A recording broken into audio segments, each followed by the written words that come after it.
신앙의 가장 기초가 있다면 그것은 기도가 아닌가 생각이 되어집니다. 기도의 장점은요, 어느 때나 어느 곳에서나 할 수 있다라고 하는 겁니다. 그 이유는 하나님은 어느 곳이든지 어느 때든지 우리와 함께 하시고 우리의 기도를 들으실 수 있는 분이기 때문에 그렇습니다. 그래서 우리는 아무 때나 아무 장소에서나 우리는 하나님 앞에 기도할 수 있고, 그러므로 그 기도는 우리의 신앙생활에 가장 기본이 되고 가장 쉽게 접할 수 있는 그런 하나님이 우리에게 주신 신앙의 모습이 아닌가 생각이 되어집니다. 성경의 표현처럼 하나님은 졸지도 주무시지도 않는다 그랬죠. 그래서 언제든지 여러분들이 부르시면 응답하시고 여러분들의 기도를 들어주시는 분이에요. 우리의 작은 기도 소리도 들으시고요, 그리고 우리의 작은 신음에도 응답하시는 그분이 바로 하나님인 줄로 믿으시기를 바랍니다. 아멘. 그러나 문제는요, 우리가 그런 하나님께 잘 기도하지 않는다는 데 있습니다. 왜 그럴까? 우리는 언제든지 어느 곳인지 쉽게 하나님 앞에 기도할 수 있는데 우리는 왜 잘 기도하지 않을까? 잘 기도하지 못할까요? 그 첫 번째 이유는 하나님이 정말 이 시간에 나와 함께 계실까라고 하는 의심, 그것을 느끼지 못하고 그것을 믿지 못하는 것 때문에 일 수 있고요. 두 번째는 어떻게 또 무엇을 기도해야 될지 모르기 때문에 잘 기도하지 못하는 것 같아요. 그 중에 하나가, 그 원인 중에 하나가 바로 하나님에 대한 오해 때문이다 그런 겁니다. 이 하나님에 대한 오해가 우리로 하여금 하나님 앞에 더 기도하고 더 쉽게 기도하지 못하게 하는 방해가 될 수 있다는 거예요.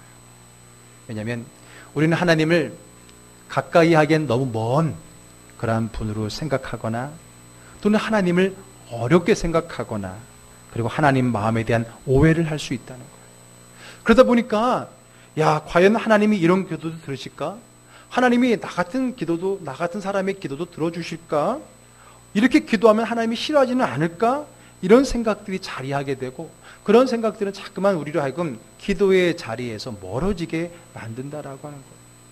그러다 보니까 우리의 기도는 솔직한 내 마음의 표현이 아니라 그저 마음에 없는 기도, 형식적인 기도 혹은 주문 같은 기도로 전락해 버리고 있지 않느냐라고 하는 거예요. 그러니 기도에 힘이 있을 수 있겠습니까?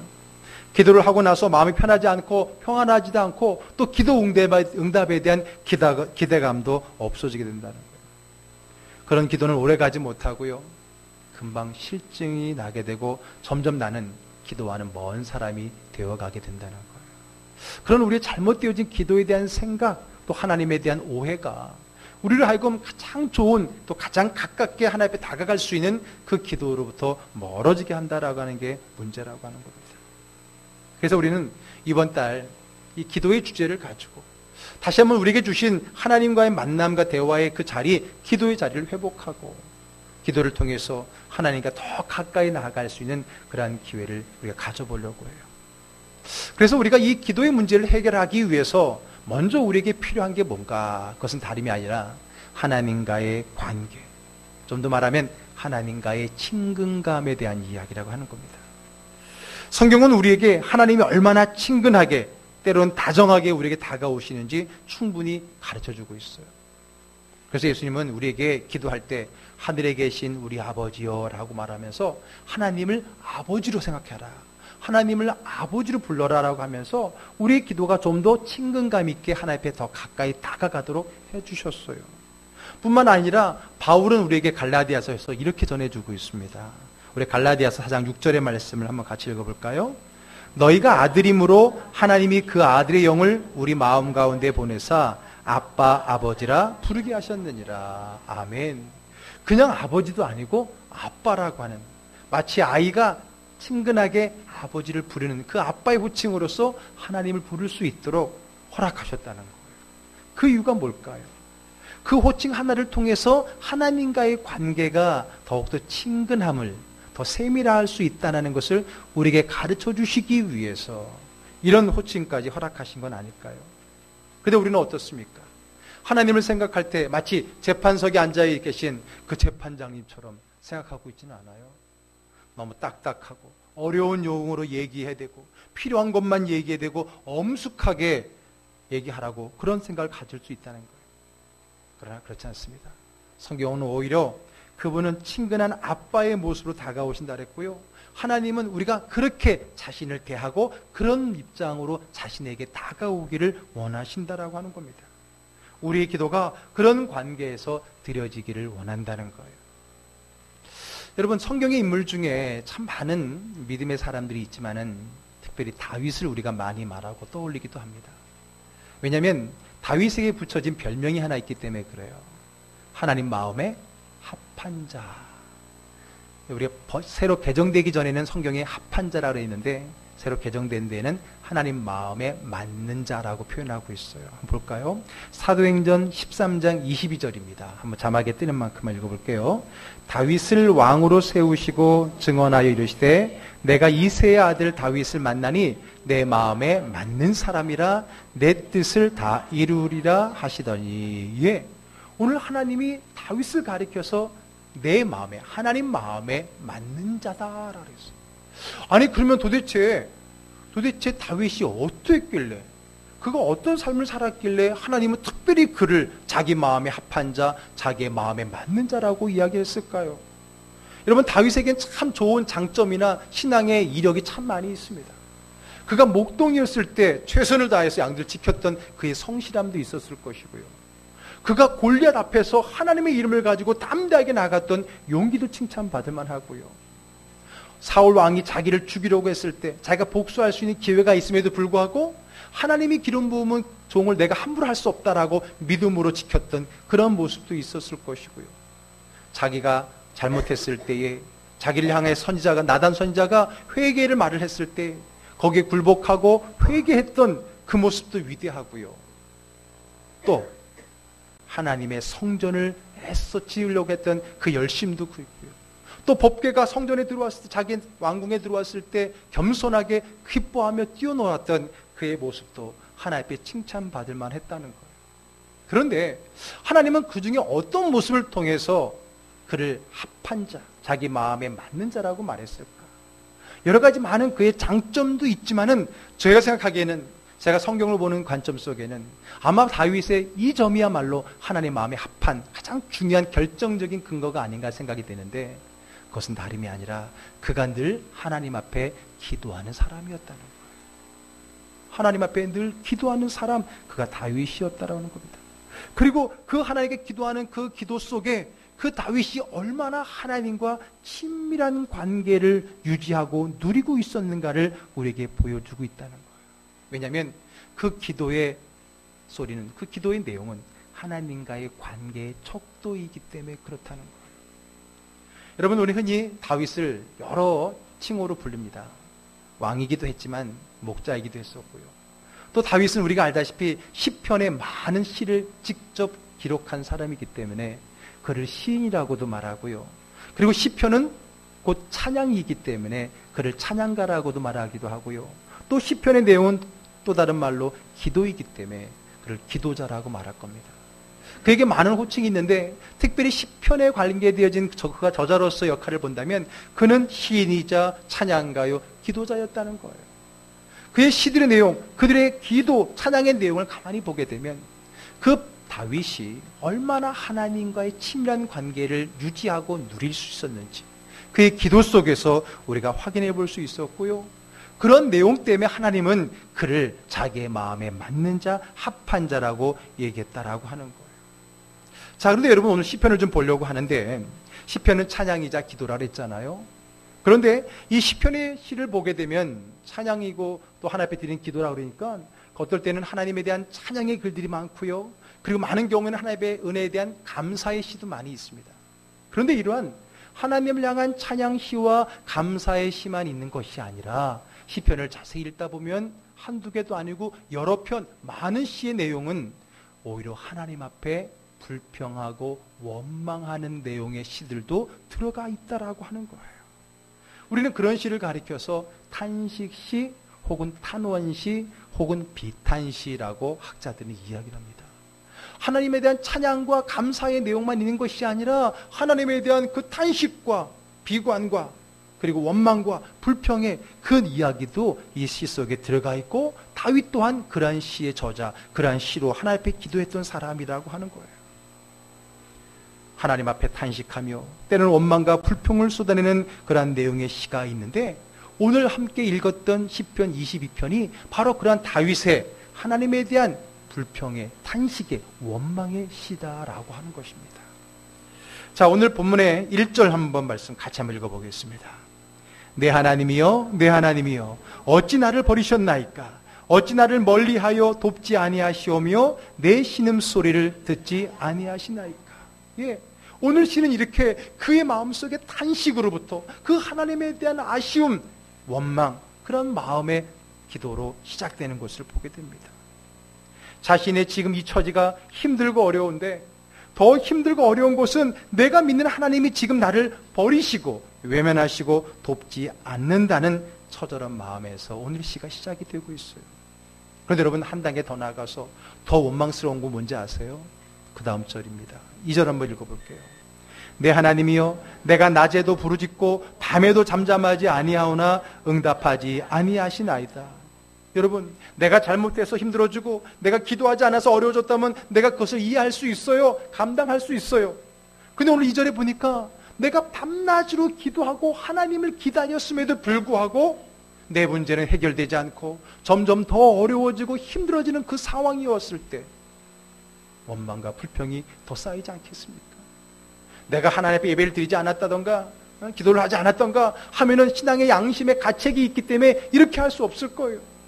그런데 오늘 표현처럼 내가 밤낮으로 기도하고 부르짖고 하나님만을 기대했는데, 내가 사람 바라보지 않고 하나님만 바라봤는데, 그런데 하나님이 나에게 아무런 대답이 없을 때, 내 문제에 대한 응답이 없을 때, 여전히 더 힘들어지는 상황을 접했을 때, 그런 마음의 불평과 원망과 탄식이 있을 수 있지 않겠습니까?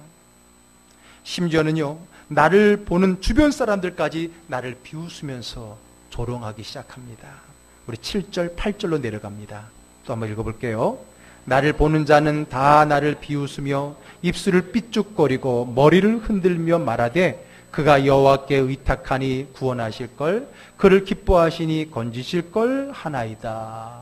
나를 비웃는 거예요. 너 기도해봐, 하나님이 도와주시겠지라고 조롱 섞인 것으로 말하고 있는, 그것을 조롱당하고 있는 그는 더 가슴이 아프고, 그렇게 조롱당하게 내버려두는 그 하나님이 야속했던 그의 불편한 마음, 힘들고 아픈 마음을 그대로 오늘 시에다 표현해내고 있다라고 하는 겁니다.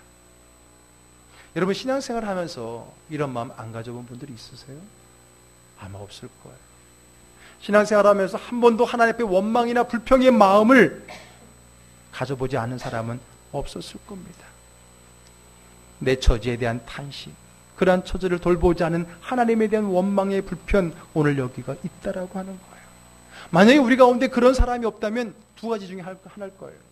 정말 신앙이 완벽해갖고 하나님을 전적으로 신뢰하기 때문에 불평하지 않는 사람이 있거나, 아니면 애당초 하나님 앞에 기대하는 바도 없기 때문에 하나님 앞에 원망하지 않는 그런 사람 둘 빼놓고는 아마 대부분은 정말 신앙생활을 안 하면 모를까, 신앙생활을 했고 또 나름대로 해봤다라고 한다면 이런 불평 어린 마음은 다 갖기 마련이라고 하는 것입니다. 그런데 오늘 다윗과 우리의 차이는 뭘까요? 똑같은 불평의 마음, 정말 하나님은 다윗이 하나부터 열까지 다 잘 되게 했나요? 아니거든요. 그도 정말 더 많은 고난 속에 살았잖아요.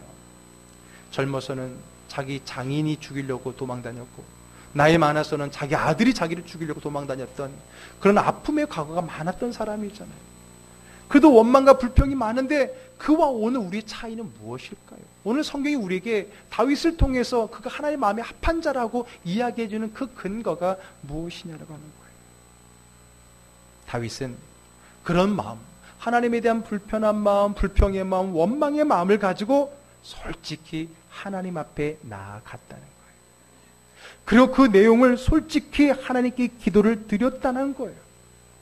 근데 우리는 대부분 어땠어요? 속으로만, 마음으로만 그냥 힘들어하고 원망만 했었지, 오늘 다윗처럼 하나님께 그것을 기도로 드리지 않았다는 차이는 아닐까요?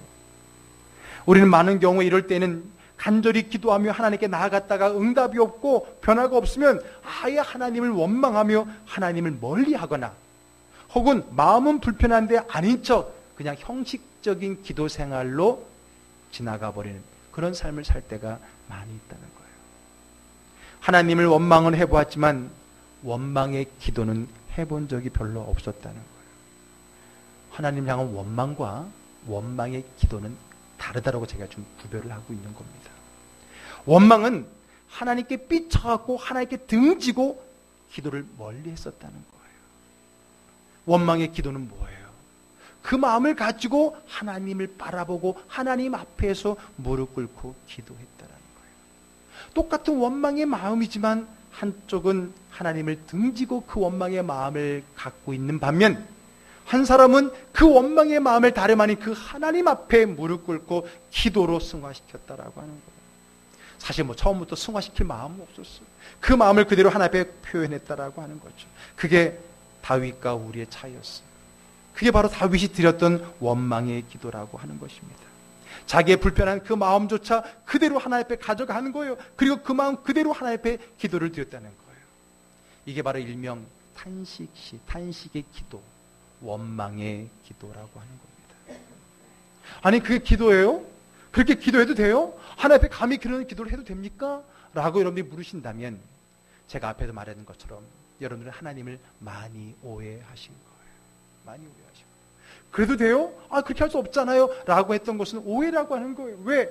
하나님은 이미 일찍이 우리에게 아빠 아버지라고 부르면서 이 기도를 통해서 우리의 솔직한 마음의 관계를 누리기를 원하셨기 때문에 그렇습니다. 호칭이 왜 중요하냐? 중요한 거예요. 하나님이 그냥 아버지도 아니고 아빠라고 부를 수 있게 해준 것은 내 마음에 그 담을 헐고 친근하게 다가오라는 거 아니겠어요? 여러분, 인간관계에서도요, 너무 이렇게 형식을 차고 딱딱하면은 관계가 깊어지기 힘들잖아. 특히 나보다 연배가 높으신 분이 계속해서 예의를 갖춘다고 존댓말을 아랫사람에 쓰면은 참 그분이 예의가 바른 분이다라고 생각하지만, 솔직히 말하면 가까이 다가가기는 좀 어렵잖아요. 어려워서 혹시나 실수는 하지 않을까 해서 관계가 불편해질 수도 있잖아요. 그렇기 때문에 때로는 그 호칭부터 또는 우리 반말도 하면서 그런 관계가 오히려 그 사람의 관계가 깊어지듯이, 하나님도 오늘 우리에게 아빠라고 하는 그런 애칭으로서 불려지기를 원한다는 것은, 혹여나 우리가 하나님을 어렵게 생각해서 더 깊은 자리에, 깊은 대화의 자리에 나아가지 못할까 하는 그 염려 때문에 하나님 우리에게 호칭까지도 바꿔줬다라고 하는 거예요. 결국 그 말 속에는 하나님은 오늘 우리의 그 모든 마음, 때로는 하나님을 향한 불편한 마음조차도 솔직하게 표현해내기를 원하시는 것이 하나님의 마음인데, 우리는 그것을 하나님 굉장히 딱딱하게 여기면서 그걸 엄격하게 여기다 보니까 우리의 기도가 너무 형식적인, 마음과는 상관없는 주문적인 기도로 바뀌어가고 있다는 게 오늘 우리가 기도의 깊은 자리 나아가지 못하는 첫 번째 이유라고 하는 것입니다. 앞에도 말씀드렸지만 기도는 하나님과의 관계의 척도입니다. 여러분들이 어떤 기도 제목을 가지고 하나님 앞에 나아가느냐가 여러분과 하나님과의 관계의 척도라고 하는 거예요. 인간관계도 여러분, 그 관계의 척도에 따라서 내가 그 사람에게 할 말이 있고 안 할 말이 있고, 나눌 수 있는 이야기가 있고 없는 이야기가 있는 것과 마찬가지라고 하는 거죠. 여러분들이 어떻게 기도하느냐, 어떤 것을 기도하느냐가 바로 하나님과의 관계의 척도라고 하는 거예요. 하나님은 자신을 아빠 아버지라고 부르시는 것은 바로 우리가 더 가까이 하고 싶기 때문이라는 거예요. 그래서 우리의 작은 신음에도 응답하신다는 것은 우리의 사소한 것도 또 우리의 모든 마음도 다 자신에게 내놓기를 원하신다라고 하는 겁니다. 진정한 관계는 크고 중요한 일에 대한 나눔뿐만 아니라 작고 사소한 일에 대한 나눔에서도 깊어질 수 있는 거예요. 그리고 더 가까움은 바로 이 솔직한 마음의 표현에서 나타나는 거잖아요. 여러분, 가까운 사람들이 갑자기 그 관계에 문제가 생길 때는 이 솔직함의 문제가 생겼을 때 오는 것일 수 있잖아요. 마찬가지라고 하는 거죠. 하나님은 우리와 형식적인 대화에만 머물기 원하지 않으십니다. 마음과 다른 말을 듣고 싶어 하지 않으십니다. 사탕 말림, 그런 말, 마음에는 없는 그런 형식적인 말을 귀 기울이지 않는다는 거예요. 하나님, 우리가 마음의 중심을 다 내어놓기를 원하십니다. 거기서부터 우리가 하나님과의 관계, 하나님과의 기도의 관계가 깊어질 수 있다는 거예요. 아니 그러면 하나님을 원망하라는 것인가요?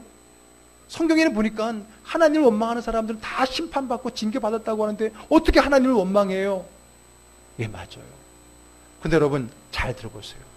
하나님을 원망하는 것과 원망하는 기도는 다르다라고 제가 말씀을 드렸잖아요. 이스라엘 백성을 보세요. 이스라엘 백성이 출애굽했습니다.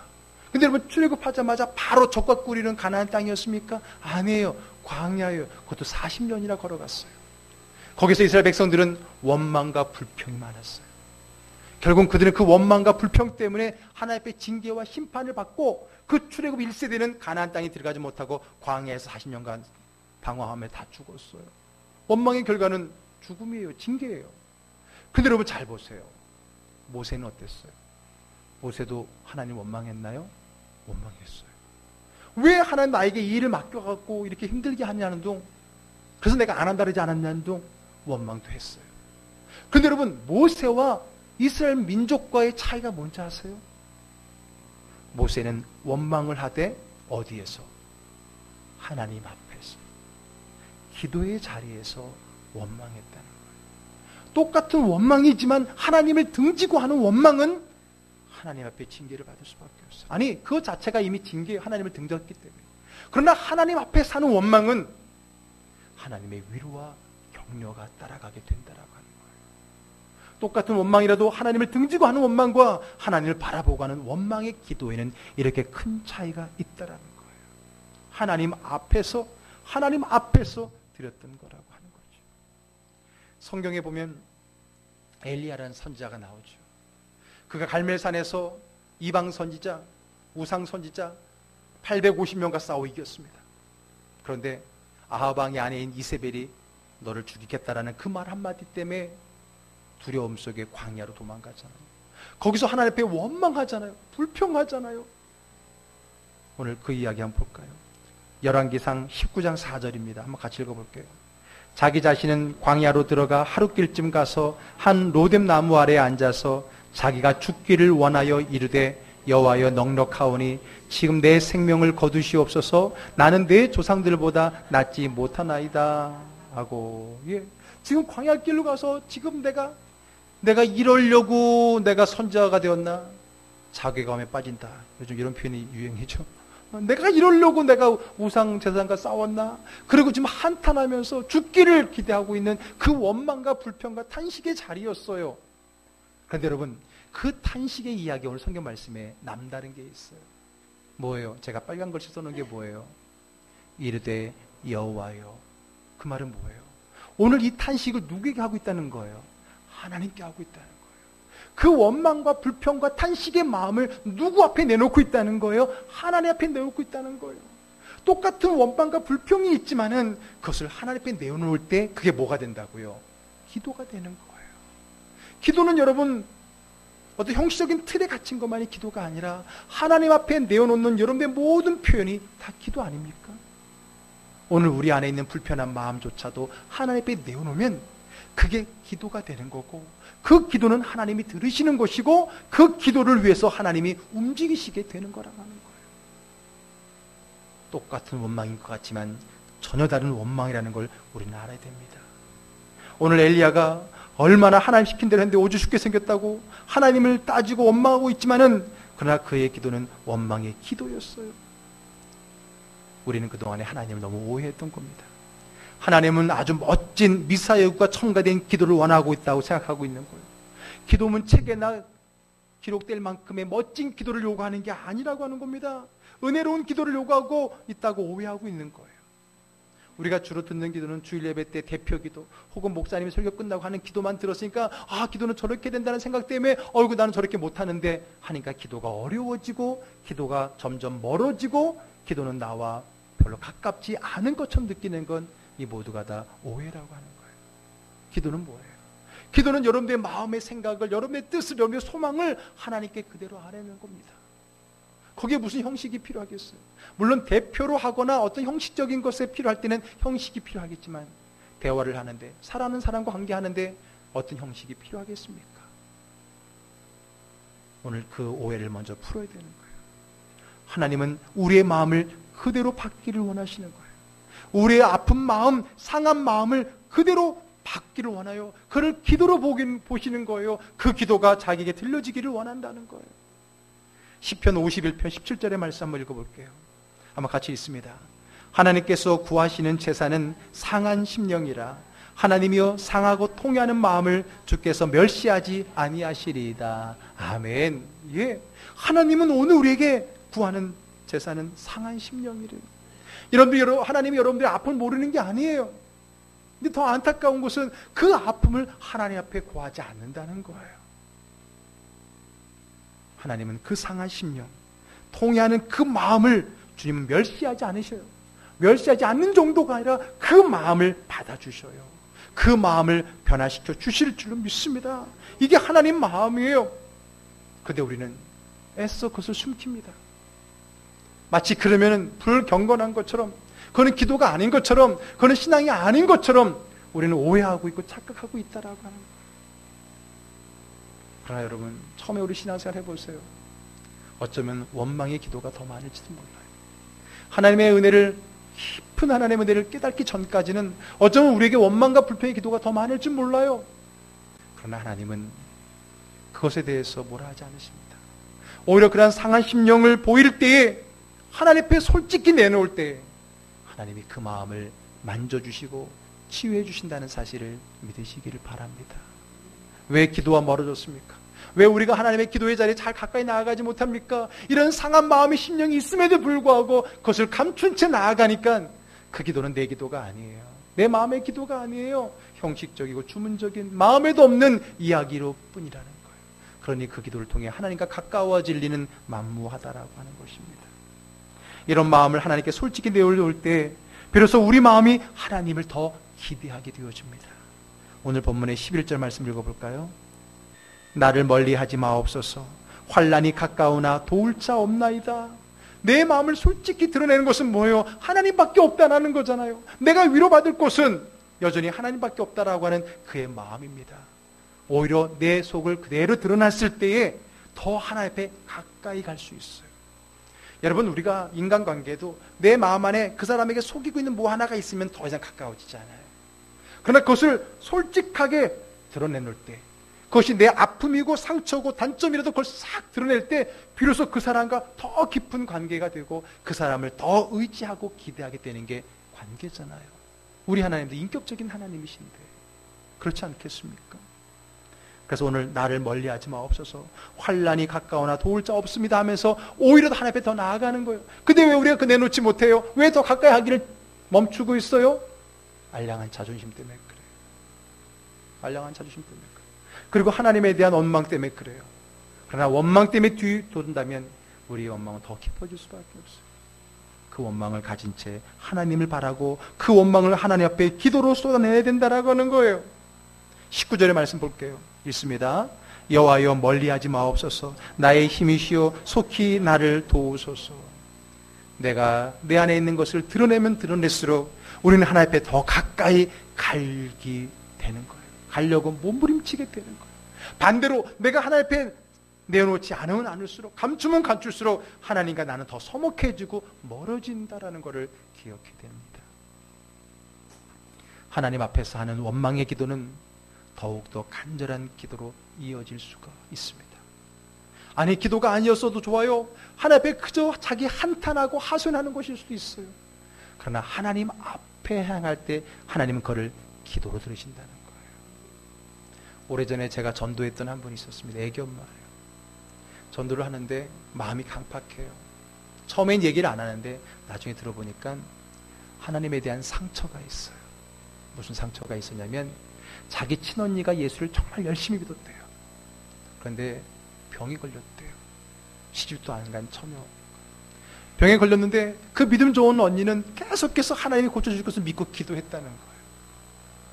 그런데 그 병은 고쳐지지 않고 결국은 그 언니가 처녀, 결혼도 안 했는데 일찍 세상을 떠난 거예요. 그 장면을 본 어린 그 동생이 상처를 받은 거예요. 하나님은 안 계시다.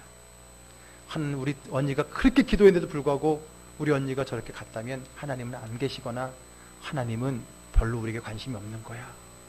그래서 그 이후로 교회를 안 다녔다는 거예요.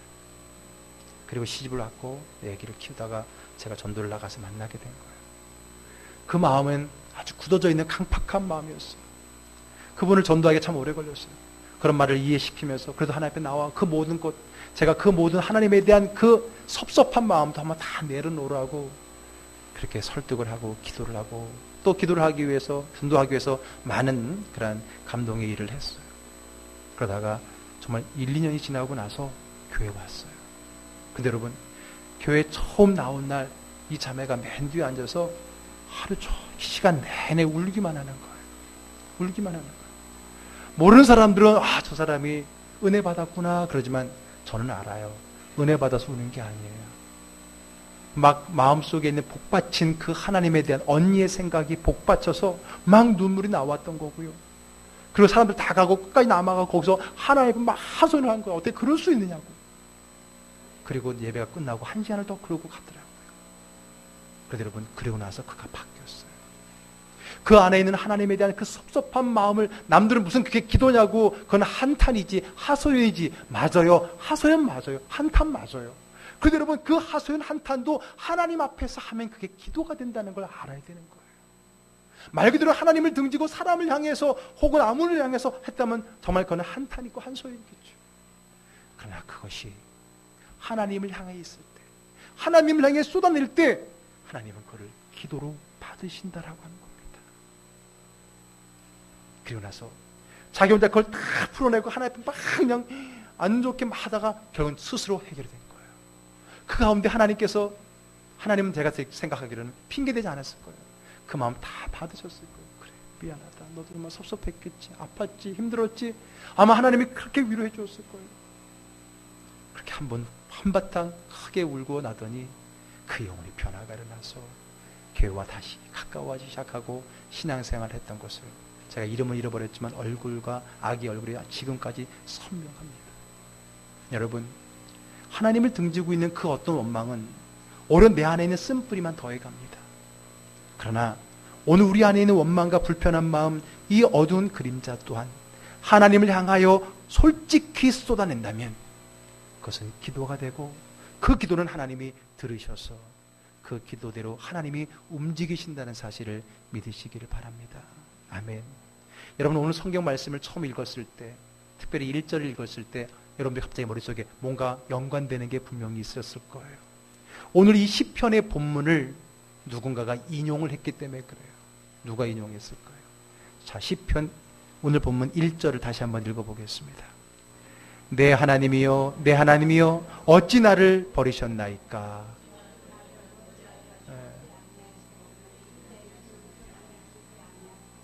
누가 했던 말이에요? 예수님이시다. 마태복음 27장 46절로 가보겠습니다. 같이 읽습니다. 제9시쯤에 예수께서 크게 소리질러 이르시되 엘리 엘리 라마 사박다니 하시니 이는 곧 나의 하나님 나의 하나님 어찌하여 나를 버리셨나이까 하는 뜻이라. 아멘. 여러분, 예수님께서 십자가에서 나의 하나님 어찌하여 나를 버리셨습니까? 라는 그게 바로 시편 오늘 본문의 1절의 말씀을 인용하신 거라는 거예요. 그 말은 뭐예요? 예수님도 십자가에서 탄식하셨다는 거예요. 원망하셨다는 거예요. 어떻게 나를 버리실 수 있습니까? 라고 그 불편한 자기의 마음의 어두움을 끄집어냈다는 거예요. 예수님도. 오늘 그것을 통해서 오늘 우리 안에 있는 이 쓴뿌리를 더 이상 키워서는 안 된다는 거예요. 더 이상 이 어둠을 키워서는 안 됩니다. 여러분이 속상하고 억울하고 안타깝고 정말 하나님 앞에 죄송하지만은 정말 서운한 게 너무 많을 때 있잖아요. 그거를 관두자, 그냥 관계 끊으면 되지 라고 하는 사람은 참 안타까운 사람이에요.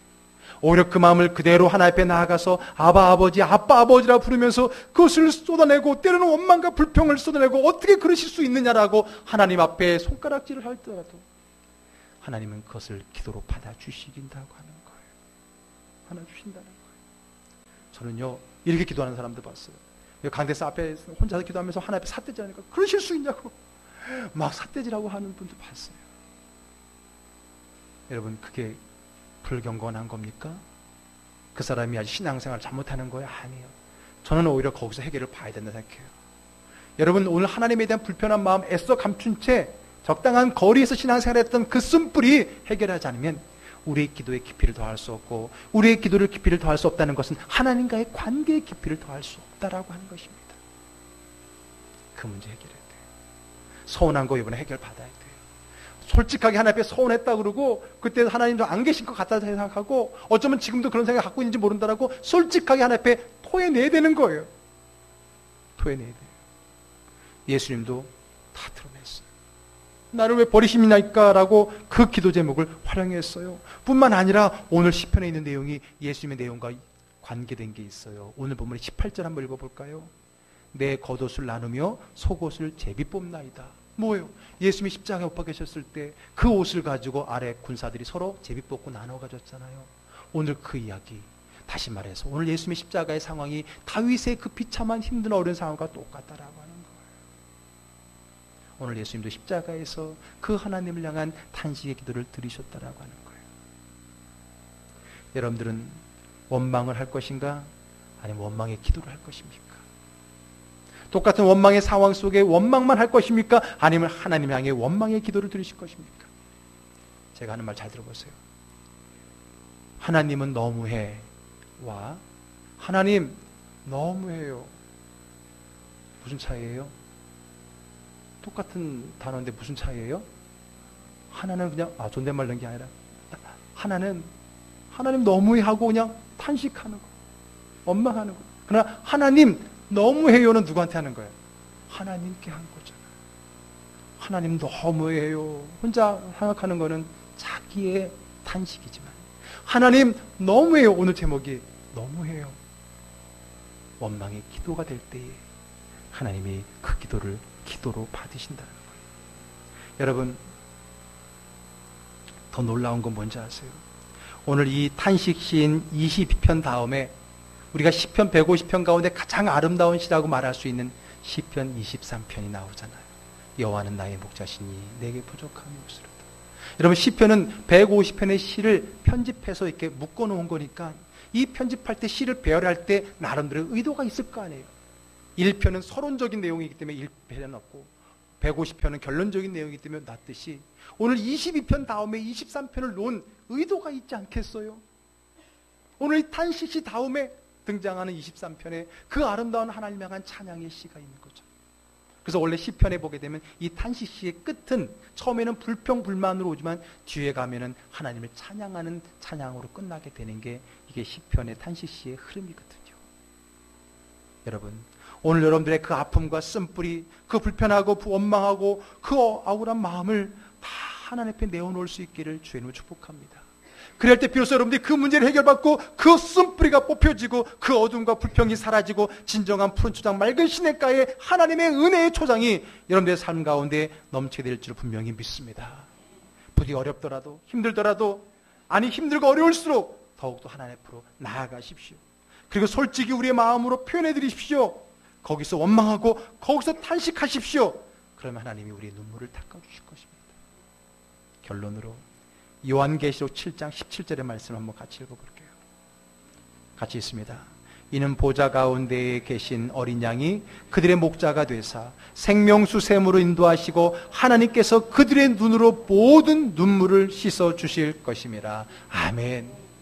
오늘 하나님 앞에 나와 모든 것을 내어놓는 여러분들을 하나님은 위로해 주시고요, 여러분의 눈물을 닦아 주실 거예요. 여러분, 이것을 한번 고비를 넘어가야 돼요. 이거를 넘어가야 여러분들이 기도의 깊은 세계, 하나님과의 깊은 만남의 관계를 들어갈 수가 있는 것입니다. 솔직히 여러분, 지금도 하나님 앞에 불편한 마음이 있죠. 하나님, 내가 언제까지 기도해야 돼요? 도대체 언제까지 기도해야 내가 이 기도하는 이 기도 제목이 이루어질 수 있습니까? 어느 때는 하나님이 안 계신 것 같고, 하나님 나를 사랑하지 않은 것 같고, 여러분 그동안 얼마나 힘들고 어려운 신앙생활, 그럼에도 불구하고 오직 이 자리에 있다는 건 너무나 하나님이 기뻐할 일입니다.